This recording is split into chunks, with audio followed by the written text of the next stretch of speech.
Bonjour chers téléspectateurs, téléspectatrices, que le Seigneur Jésus-Christ de Nazareth vous bénisse.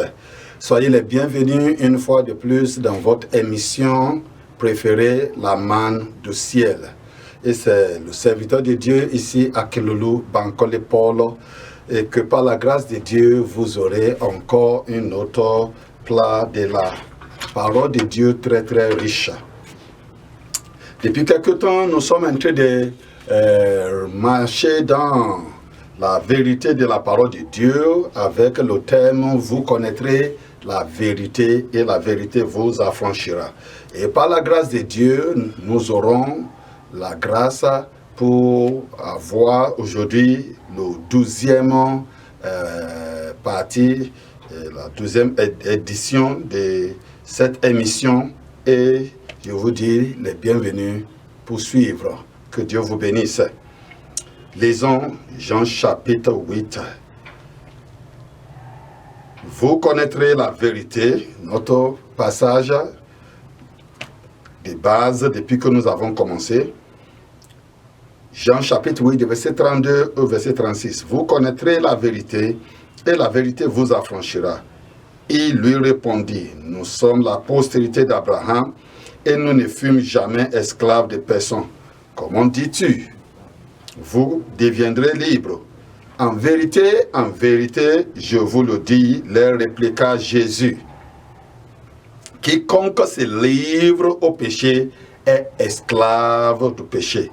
Or, l'esclave ne demeure pas toujours dans la maison. Le Fils y demeure toujours. Si donc le Fils vous affranchit, vous serez réellement libre. Que le Seigneur bénisse la lecture de sa parole. Prions. Agréable Père, nous voulons te dire sincèrement une fois de plus, merci, merci, merci. Merci Seigneur pour les auditeurs, Seigneur, de cette émission. Merci Seigneur pour les vies que tu as transformées par cette émission. Merci Seigneur pour tout ce que tu es en train de faire par ta parole, que ton nom soit loué. Par l'émission de ce jour, Père, je prie, Seigneur, que les écailles tombent des yeux, que les liens soient brisés, et que, Seigneur, le salut devienne une réalité dans la vie de tous, afin que ton nom seul soit glorifié. Au nom de Jésus, j'ai prié. Amen. Alors, bien-aimés, aujourd'hui, nous voulons marcher dans une autre aspect de cette vérité. Jésus a dit, vous connaîtrez la vérité et la vérité vous affranchira. Et c'est notre devoir de chercher, de connaître cette vérité en question que le Seigneur Jésus-Christ a tant parlé. Il a dit, vous connaîtrez la vérité, ce qui veut dire, il est possible de parvenir à la connaissance de la vérité, surtout la vérité de la volonté de Dieu nous concernant. Bien-aimés, aujourd'hui nous voulons voir aspect de ce que Jésus-Christ a réalisé pour nous. Si c'est seulement que nous pouvons y parvenir en totalité, dans toute sa plénitude, je t'assure que tu seras en train de danser tous les jours et en train de dire merci à Dieu. C'est pourquoi ça va nous conduire dans le livre de Colossiens chapitre 1, je lis du verset 12 au verset 14.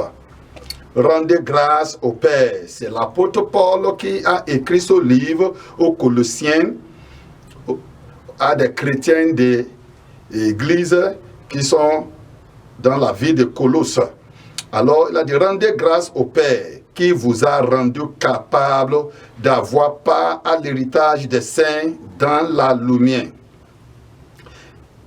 qui nous a délivrés de la puissance des ténèbres et nous a transportés dans le royaume du Fils de son amour, en qui nous avons la rédemption, la rémission des péchés.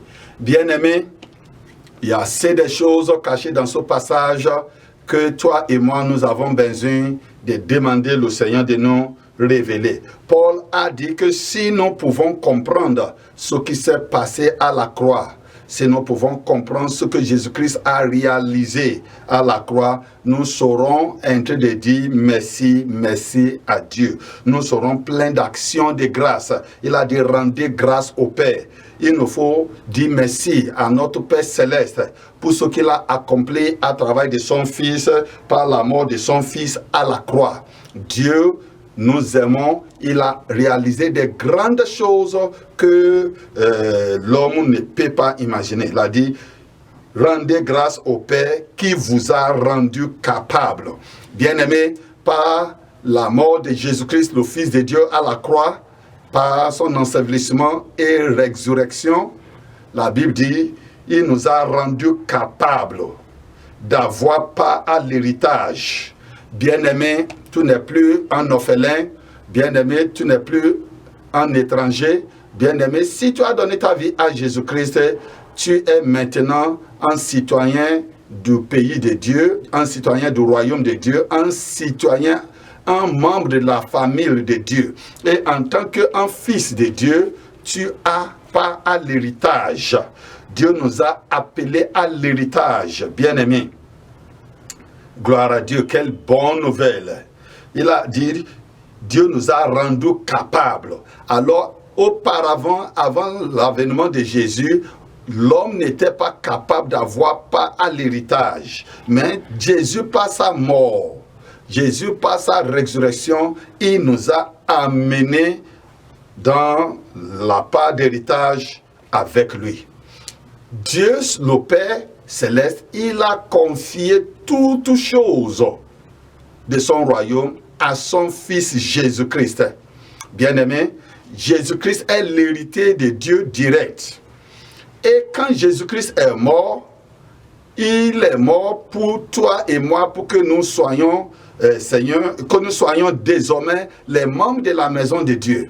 Alors Dieu ne nous a pas achetés pour devenir encore esclaves, bien qu'il nous a achetés dans le marché d'esclavage où Adam avait vendu toute l'humanité. Mais Dieu étant racheté l'homme, il nous a adoptés comme ses enfants. Et il nous a fait devenir héritiers de sa maison. Quelle bonne nouvelle, bien-aimés. Nous sommes devenus héritiers de Dieu et co-héritiers avec Jésus-Christ. Alors, tout ce qui appartient à Jésus, le Fils de Dieu, t'appartient si tu es un enfant de Dieu, si tu as déjà donné ta vie à Jésus-Christ. Ceci est tellement important parce que si tu n'as pas la bonne pensée de ce que Dieu t'a déjà donné, tu seras limité. La Bible dit tel qu'il pense, tel qu'il est. Si tu penses que Dieu ne t'a pas béni, tu ne seras pas béni. Si tu penses que tu n'as pas l'héritage avec Jésus, tu n'auras pas l'héritage. Alors c'est pourquoi c'est tellement important que tu crois l'évangile, que tu entendes. Que tu crois l'évangile. Il y a une différence entre la vérité et la réalité. Plusieurs veulent croire la réalité de ce qui traverse, tandis que Dieu veut que nous croyions la vérité qui s'est déjà produite. Qu'est-ce que la réalité? Tu peux être malade et que tu es en train de porter la douleur dans ton corps. Ça, c'est la réalité. Mais la vérité, c'est que tu es guéri.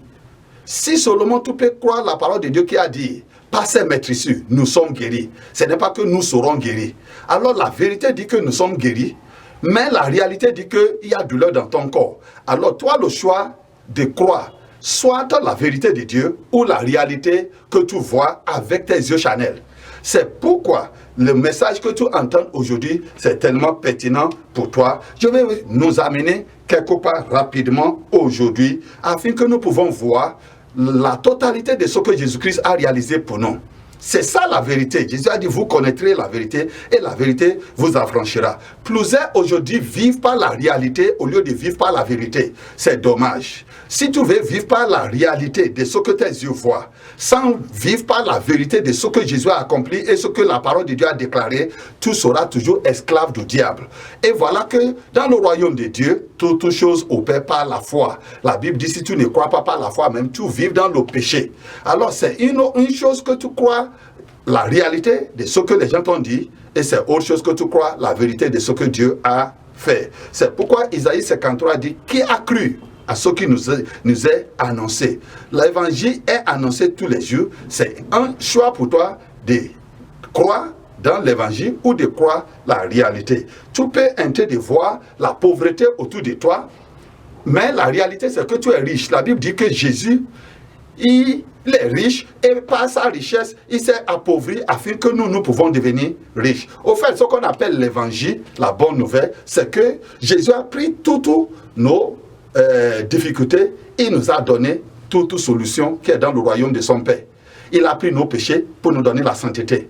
Il a pris nos ténèbres pour nous donner la lumière de son royaume. Il a pris nos malédictions pour nous donner la bénédiction de son royaume. Il a pris nos maladies pour nous donner la bonne santé. Il a pris nos douleurs pour nous donner la paix.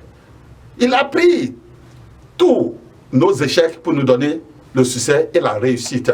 Alors, c'est à toi maintenant, bien-aimé, que tu écoutes cette émission, de choisir entre la réalité et la vérité. Plusieurs vivent par la réalité de ce qu'ils voient. La réalité trompe. Et tant que l'homme continue à confesser, à contempler la réalité et il abandonne la vérité de Dieu, il ne peut pas jouir de la vérité. Jésus a dit, vous connaîtrez la vérité et la vérité vous affranchira. Alors voici ici, la Bible nous dit que Jésus, il nous a rendu capables d'avoir part à l'héritage des saints. Tous les saints, qui sont les saints? Les gens pensent que c'est ceux-là qui sont déjà morts, qu'on peut appeler les saints. Les gens disent Saint-Pierre, Saint-Paul. Il fait allusion à ceux-là qui sont déjà morts. Non, bien-aimés, c'est nous qui sommes vivants. Ceux-là qui sont morts aussi en Christ, ils sont les saints de Dieu. Mais toi qui as cru, toi qui as déjà accepté Jésus-Christ comme Seigneur et Sauveur, tu es saint. Si ton nom est Matthieu, tu es Saint Matthieu. Si ton nom est Bartholomew, ton nom est Saint Bartholomew. Alors là dit, l'héritage des saints dans la lumière. Tous les croyants, tous les enfants de Dieu, c'est eux que la Bible appelle des saints. On était des pécheurs. Mais quand Jésus nous a lavés par son sang, nous sommes devenus des saints. Alléluia. Alors, il a dit, verset 13, qui nous a délivrés de la puissance des ténèbres. Bien-aimés, regardez notre vérité. Jésus à la croix, il nous a délivrés de tout empire diabolique, force du diable. Bien-aimé, je vais te dire que tu es délivré. Même toi qui n'as pas encore accepté Jésus-Christ comme Seigneur Sauveur, Jésus-Christ a déjà payé le prix pour ta délivrance, pour ton salut, pour ta guérison, pour ta prospérité. Il a déjà payé le prix. Dieu attend seulement que tu viennes réclamer ça et que tu viennes posséder ça. C'est comme une chèque qui est écrit en ton nom. La seule chose que le chèque là attend, ou bien que le chèque là attend, c'est que tu portes chèque là pour aller à la banque dont le nom est écrit dessus et tu présentes ça avec les pièces nécessaires et la somme dessus te sera accordée, payée. Alors bien aimé, Jésus-Christ a déjà payé beaucoup de choses pour nous. Plusieurs croient toujours dans l'oppression diabolique, ils croient toujours dans les souffrances. Voici ce que la Bible dit, il a dit, qui nous a délivrés au passé composé. Ce n'est pas au futur, ce n'est pas qui va nous délivrer. Jésus nous a déjà délivrés de la puissance des ténèbres et il nous a transportés dans le royaume du Fils de son amour. Alors Dieu le Père, quand Jésus-Christ est mort, Dieu a préparé la provision pour transporter quiconque croit. Alors, selon Dieu, nous ne sommes plus dans la main de Satan, nous ne sommes plus dans le royaume de Satan, nous ne sommes plus dans l'oppression des ténèbres, parce qu'il nous a transportés. Hey, hallelujah. Il nous a transportés dans le royaume de son Fils, de son amour. Il nous a délivrés de la puissance des ténèbres. Bien-aimé, je suis venu t'annoncer ce que Jésus-Christ a accompli. Tu es délivré de la puissance des ténèbres. Quoi qu'elle soit la force du diable, quoi qu'elle soit ce que le diable sait faire, Dieu nous a délivrés. Par la mort, l'ensevelissement et la résurrection de Jésus, Dieu nous a délivrés de tout empire de Satan. Satan connaît ce que je suis en train de dire et il ne peut pas le nier. Il connaît, bien qu'il est le père du mensonge, mais il connaît cette vérité, il ne peut pas le nier.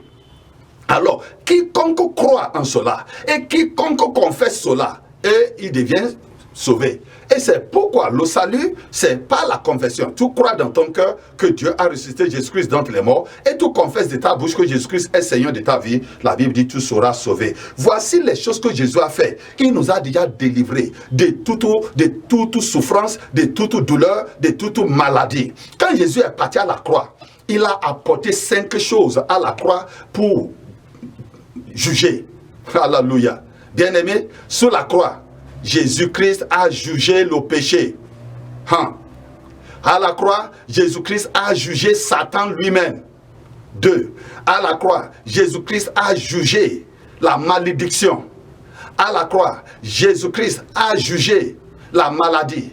À la croix, Jésus-Christ a jugé la pauvreté. Bien-aimé, Jésus-Christ est mort pour nous donner toutes ces choses librement. Il a jugé le péché pour nous donner la sainteté. Il a jugé Satan pour nous confier à Dieu. Il a jugé la malédiction pour nous donner la bénédiction. Il a jugé la maladie pour que nous soyons en bonne santé. C'est pourquoi 3 Jean verset 2 dit, bien-aimé, je souhaite que tu sois en bonne santé et que tu prospères à tous égards comme prospère l'état de ton âme. C'est pourquoi, bien-aimé, tu peux avoir prospérité de ton âme, tu peux avoir prospérité de la santé, tu peux avoir prospérité aussi matérielle et financière. Alléluia. C'est la volonté de Dieu. Prospérité de ton âme commence quand tu donnes ta vie à Jésus-Christ et tu commences par grandir dans la parole de Dieu, dans la connaissance de la volonté de Dieu pour ta vie. Bien-aimé, ces choses que je viens te dire, c'est très important pour toi de croire et de comprendre ça. Ça s'est passé à la croix. À la croix, Jésus-Christ a jugé. Il a porté toute l'humanité dans son sein pour aller sur la croix. Il a jugé le diable qui te condamne. Il a jugé le péché qui te condamne. Il a jugé maladie. Il a jugé toute malédiction quelconque. Il a jugé la pauvreté. Mais quand l'homme refuse de croire cela, si c'est le salut, voilà que Jésus a amené 5 choses. Plusieurs, ils sont sauvés seulement de leurs péchés. Et pourtant, ils portent la maladie. Pourtant, plusieurs portent aussi les pauvretés partout. Parce que ils ne croient pas que la même souffrance que Jésus a traversée, la même mort que Jésus a reçue, la mort qu'il a reçue à la croix, que c'est la même là qui a réglé tout. Le péché, le diable, la chair, la malédiction, la maladie et la pauvreté. Jésus-Christ a tout jugé, une fois pour tout, pour te donner la liberté. Alors la Bible dit que Jésus-Christ nous a délivrés de la puissance des ténèbres. Il nous a transportés dans le royaume. Dieu, le Père, nous a transformés dans le royaume de son Fils. Alors, tu n'es plus, si tu es un chrétien, tu n'es plus dans la main de Satan. Quand plusieurs pensent, ils pensent que le diable est fort, et même les chrétiens, ils commencent par avoir peur des sorciers, ils commencent par avoir peur des méchants autour d'eux. Écoute-moi, c'est grave quand tu commences par penser comme cela. Dieu t'a déjà délivré de la puissance des ténèbres. Les forces des ténèbres n'ont plus aucune force sur l'humanité, sauf ceux-là qui les croient. Les forces des ténèbres ne peuvent plus te manipuler, sauf si tu les confies ta vie. La Bible dit, Dieu nous a délivrés. Il nous a délivrés des prisons. Il nous a délivrés des magasins là où le diable a enfermé l'homme. Et il nous a transportés maintenant dans le royaume de son Fils. Le problème, c'est que la porte des prisons est déjà ouverte, mais plusieurs ont refusé de quitter la prison. Plusieurs sont encore dedans de la prison, malgré que la porte de prison est déjà ouverte pour les libérer de sortir. La porte de prison de ta vie est déjà ouverte. Sors de la prison aujourd'hui et sois né de nouveau si tu n'as pas encore donné ta vie à Jésus. Toi qui es déjà né de nouveau, il faut croire la totalité, la plénitude de ce que Jésus-Christ a accompli à la croix. Et tu ne seras plus la même personne dans le nom puissant de Jésus-Christ. Alors, bien-aimés, la Bible dit, en qui nous avons la rédemption. C'est en Jésus-Christ seul que nous avons la rédemption. Nous sommes rachetés de tout esclavage. En Jésus-Christ, quand tu viens en Jésus-Christ, tu as la rédemption. Le sang de Jésus-Christ parle en ta faveur. Aucune force sur la terre ne peut plus te condamner. Aucune force sur la terre ne peut plus t'accuser. Parce que Jésus-Christ a payé une fois pour toute délivrance que l'homme a besoin. En qui nous avons la rédemption. La rémission des péchés. Dieu nous a pardonné tous nos péchés, toutes nos offenses. Dieu nous a pardonné. Et laisse-moi te dire, Dieu n'est pas comme l'homme. Quand il pardonne, il n'efface pas de tableau. Quand Dieu pardonne, il efface ça de tout registre. Et Dieu ne garde plus le registre de tes anciens péchés. Dieu t'a déjà pardonné et ça n'existe plus. Bien-aimé, Dieu nous a déjà rachetés de toute malédiction de la loi. Bien-aimé, tu es racheté. Dans le nom de Jésus. Dans chapitre même Colossiens. Je vais nous lire des versets 12 au verset 15. Ayant été ensevelis avec lui par le baptême, vous êtes aussi ressuscités en lui et avec lui, par la foi en la puissance de Dieu, qui l'a ressuscité des morts. Vous qui étiez morts par vos offenses et par les circoncisions de votre chair, il vous a rendus à la vie avec lui, en nous faisant grâce pour toutes nos offenses. Il a effacé l'acte dont les ordonnances nous condamnaient et qui subsistait contre nous, et il l'a détruit en le clouant à la croix. Il a dépouillé les dominations et les autorités et les a livrées publiquement en spectacle en triomphant d'elles par la croix. Gloire à Dieu. Alléluia. Regardez ce que Jésus a fait. La Bible dit, ayant été enseveli avec lui par le baptême, vous êtes aussi ressuscités en lui et avec lui. Nous sommes morts quand Jésus est mort. Et nous sommes ensevelis avec lui. Et nous sommes ressuscités ensemble avec lui. Nous sommes d'abord ressuscités en lui et ressuscités avec lui. Quelle grâce! C'est par la foi en la puissance de Dieu. Quand tu crois aussi, bien-aimé, par la foi dans la puissance de Dieu qui l'a ressuscité. Jésus-Christ n'est plus dans le tombeau. Le seul tombeau qui est vide dans le monde entier, c'est le tombeau de Jésus. Tu peux aller en Jérusalem. Tu peux aller en Israël pour aller vérifier. Le tombeau là est là. Tous ceux-là qui font pèlerin, ils vont là-bas pour aller regarder. Et jusqu'aujourd'hui, le tombeau là est là. Les autres prophètes sont toujours dans les tombeaux. Oh, bien-aimé, Jésus est ressuscité. Dieu l'a ressuscité des morts. Et quiconque croit en Jésus, il est ressuscité avec lui. Et quand tu es ressuscité, tu es au-dessus de toute force des ténèbres qui existent n'importe où dans le monde entier. Vous qui étiez morts par vos offenses et par les circoncisions de votre chair, alors il vous a rendu à la vie avec lui. Bien-aimé, on était morts. Maintenant, Dieu nous a rendus à la vie. C'est pourquoi c'est important pour toi de croire en Jésus-Christ. En nous faisant grâce. Dieu nous a fait grâce pour toutes nos offenses.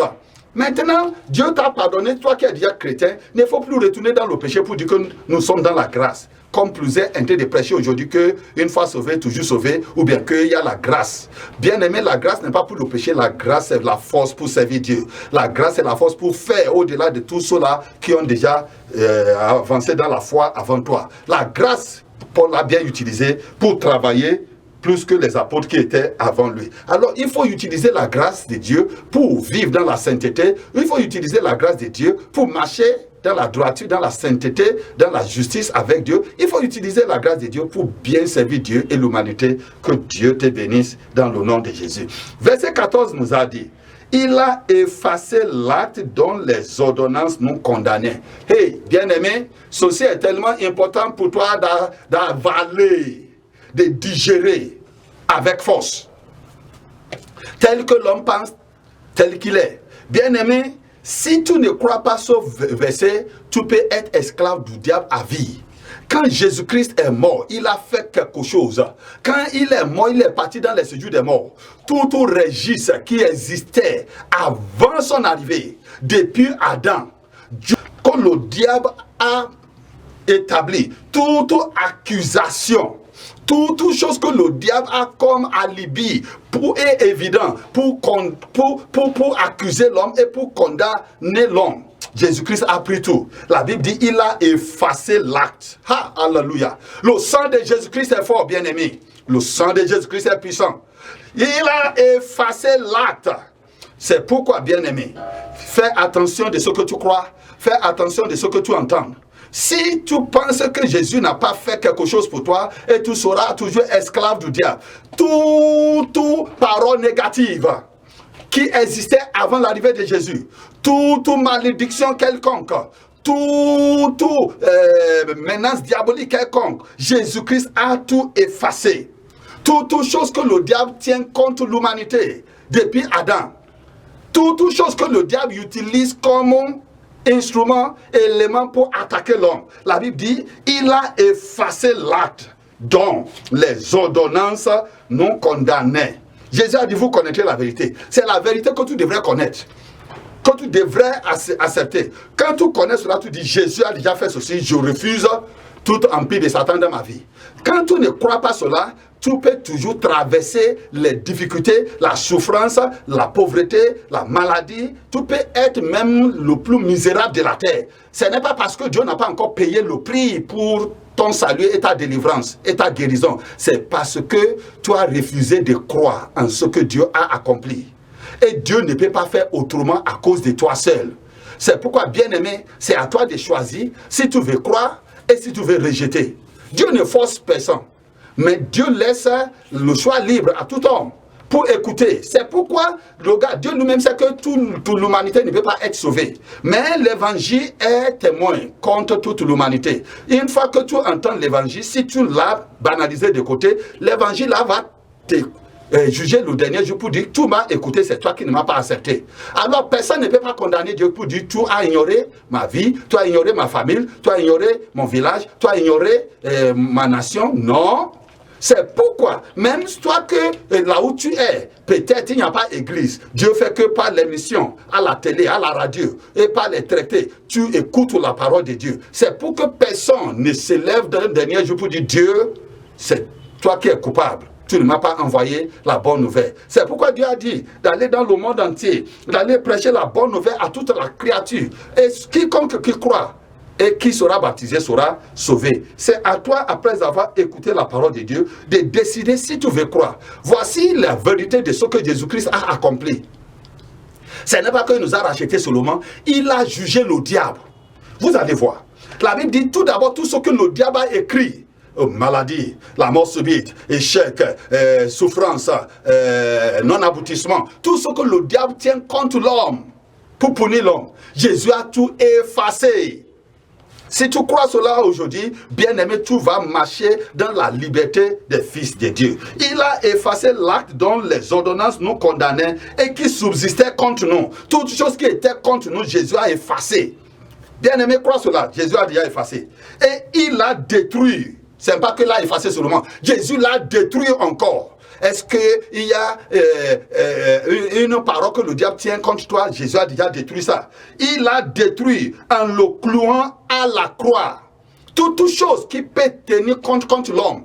Depuis Adam, depuis le jour que Adam a chuté, jusqu'à le jour que Jésus-Christ est venu, quoi qu'en soit la chose, Jésus-Christ a tout ramassé. Il a détruit tout.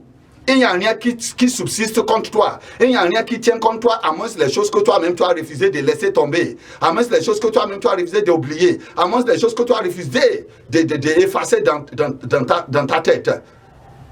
Bien-aimé, Dieu t'a béni. Jésus-Christ est venu établir la bénédiction d'Abraham sur toute l'humanité. Jésus-Christ est venu effacer toute malédiction qui existait sur la terre avant son arrivée. C'est à toi de choisir ce que tu veux croire. C'est à toi de choisir ce que tu veux accepter. Alléluia. Mais si tu acceptes la vérité te rend libre. C'est pourquoi il a dit, vous connaîtrez la vérité. La vérité que vous avez acceptée vous rendra libre. Regardez verset 15. Je suis dans Colossiens chapitre 2. Je tends vers la fin de cette émission. Il a dépouillé les dominations. Ça, c'est fort. Il a dépouillé. Dans la guerre, dans l'ancien temps, quand une nation terrasse l'autre nation, la manière qu'ils le font, c'est qu'il prend le capitaine de l'autre côté et il lui enlève toutes ses armes. Il lui enlève toutes ses armes en quoi il compte. Et il le fait marcher tout nu. Alors Jésus-Christ a dépouillé les dominations. Tous les démons dans le monde entier m'entendent maintenant. Tous les démons avec le diable, les capitaines, ils m'entendent maintenant que c'est la vérité que je dis. Jésus-Christ a dépouillé les dominations et les autorités. Il les a livrées publiquement en spectacle. Alors la croix était le jugement terrible du diable. La croix était le jugement terrible de toutes les forces des ténèbres, les forces qui dominaient sur la terre. C'était les jugements. Il les a livrés publiquement en spectacle, en triomphant d'elles par la croix. Alléluia. Bien-aimé, le diable est déjà jugé. Jean chapitre 16, des versets 7 à verset 13 aussi, là dit la même chose. Le diable est déjà jugé. Le prince de ce monde est jugé. Satan sait qu'il est déjà jugé pour que tu sois libre. Alors, Jésus-Christ nous a déjà complètement libérés. Regardez tout ce que nous sommes en train de dire depuis Colossiens chapitre 1, verset 12 à 14, chapitre 2, verset 12 au verset 15. Regardez encore Galates chapitre 3, verset 13 et 14. C'est les choses que Jésus a fait, que tu devrais connaître comme vérité. Et nous allons prier. Christ nous a rachetés de la malédiction de la loi, étant devenu malédiction pour nous, car il est écrit, maudit est quiconque est pendu au bois, afin que la bénédiction d'Abraham eût pour les païens son accomplissement en Jésus-Christ, et que nous ressuscions par la foi l'Esprit qui avait été promis. Bien-aimés, c'est ça le sommet de tout. Jésus-Christ nous a rachetés de toute malédiction quelconque, depuis Adam jusqu'à Jean-Baptiste. Jésus a tout racheté, il a tout effacé, il a tout annulé. Jésus-Christ a annulé toute malédiction, n'importe quelle malédiction qui existait, que n'importe quel homme a posé sur qui que ce soit ou sur quoi que ce soit avant son arrivée. Jésus-Christ a tout annulé. Jésus-Christ est venu afin que nous les païens, surtout nous les païens, nous pouvons avoir la bénédiction que Dieu avait juré à Abraham par la foi. Bien-aimés, c'est tout ce que Jésus-Christ a fait pour nous. Il ne faut pas oublier, à la croix, il a jugé le péché. Le péché n'a plus le pouvoir sur toi. Il a jugé Satan lui-même, le producteur du péché. Il a jugé la malédiction. Il a jugé la maladie. Il a jugé toutes choses. Il a jugé la pauvreté. Jésus-Christ a jugé la chair, pour que rien ne te domine plus, pour que tout soit complètement libre de tout empire satanique. Bien-aimé, c'est ça la vérité, qui te parvient gratuitement. C'est ça la vérité que Dieu a établie, ordonnée pour ta délivrance, pour ton salut, pour ta guérison. Veux-tu l'accepter ou veux-tu encore réfléchir? Veux-tu l'accepter ou veux-tu encore l'abandonner? Parce que cette vérité, c'est la seule vérité qui a franchi l'homme. Il n'y a pas une autre, c'est la seule vérité. Alors si, ayant écouté cette émission et que tu veux donner ta vie à Jésus, j'aimerais prier avec toi, j'aimerais prier pour toi. Comme tu vas baisser ta tête, dis avec moi, Abba Père, je crois dans l'évangile que ton serviteur vient de prêcher, je l'accepte de tout mon cœur, que tu as ressuscité Jésus-Christ d'entre les morts. Et je le confesse de ma bouche que Jésus-Christ désormais est mon Seigneur. Pardonne-moi tous mes péchés. Et écris mon nom dans le livre de vie. Dans le nom de Jésus, j'ai prié. Amen. Si tu as fait la prière là, tu es maintenant un enfant de Dieu. Je t'invite à suivre Jésus-Christ en grandissant dans une église évangélique, là où la vérité de Dieu est prêchée, à côté de ta maison. En cas que tu as Paraco, je t'invite à MIPC pour adorer le Seigneur avec nous. Tous les mercredis de 19h à 21h et tous les dimanches de 7h30 à 11h. Que le Seigneur te bénisse, que l'Éternel des années te bénisse. Merci beaucoup.